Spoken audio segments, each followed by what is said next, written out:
What's going on, guys? This is Chimpact bringing guys a guest narration for Joey. Joey's a little bit under the weather, so he's not able to record.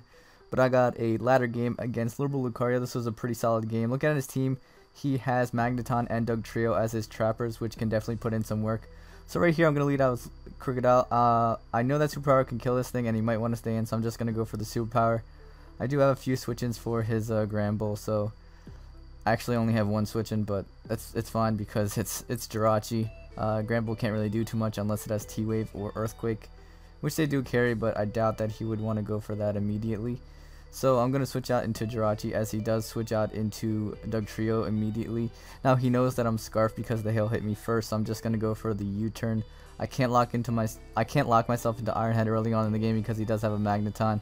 So I'm going to U-turn out into Nidoqueen. I could set up rocks here, but I'm going to figure that he's just going to switch out to something that can take an Earth Power, but he decides just to sack his Magneton, which is fine by me because even if he does trap me with Dugtrio, I do have Crocodile to trap it with Pursuit, so it's not too big of a deal. So as you can see right here, just going to go out to Crocodile. Also, even if I did set up Stealth Rock, he does have the Empoleon, which is a pretty good pivot against most of the Pokemon on my team, so it'll be able to get off Defog pretty safely. So unfortunately my Crocodile is pretty low. I am going to be knocked out by hail, so I have to play my Crocodile pretty carefully now. And I'm just going to switch out into my Hydreigon because I do have a lot of Pokemon on my team vulnerable to Earthquake, and he did just lose his Dugtrio, so he has to kind of make a play to play around that. So I'm going to go for the superpower, as he does just opt to go for another Earthquake, thinking that I would go for U-turn or something like that, but I'm actually Life Orb Hydreigon, since I don't know why he went for Earthquake there. I think that wasn't the best play that he could have made.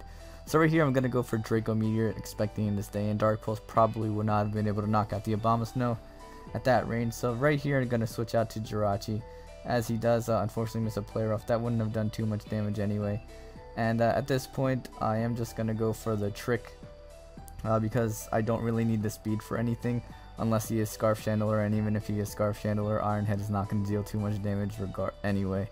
So here I'm just going to go for a U-turn and switch out into my Mega Ampharos. Empoleon will be able to outspeed me. I do run a little bit of speed EVs to outspeed base 60-65 Pokemon, I think, on my regular Ampharos, but since he does have that Scarf, I'm not going to be able to outspeed him, especially after Mega Evolving. And I'm just going to go for the Volt Switch and then Volt Switch out into my Crocodile. He could have made a play here and gone out to Abomasnow to knock out my Crocodile after hazards, but Empoleon is pretty useless considering it is Scarfed. And here I'm just going to go out and sack my Ampharos considering it's burned and it's not going to be able to live a hit from his other two Pokemon anyway. And now I'm going to go out to Jirachi and just go for a U-turn. U-turn is going to be able to knock him out, and it's going to give me momentum if he does happen to switch out. And right here I switch out to Hydreigon, trying to see if his Chandelure is Scarfed or not. Since the hail hits me first, I know that he's not Scarfed, so that's really good news, so that I don't really have to save my sash on my Abomasnow. I mean my Alakazam. So right here I'm just going to go for Dark Pulse. And since I do know that he has Ice Shard on his Abomasnow, I am in range for Ice Shard to be able to knock me out, so I'm just going to go for another Dark Pulse because I don't really need my Hydreigon.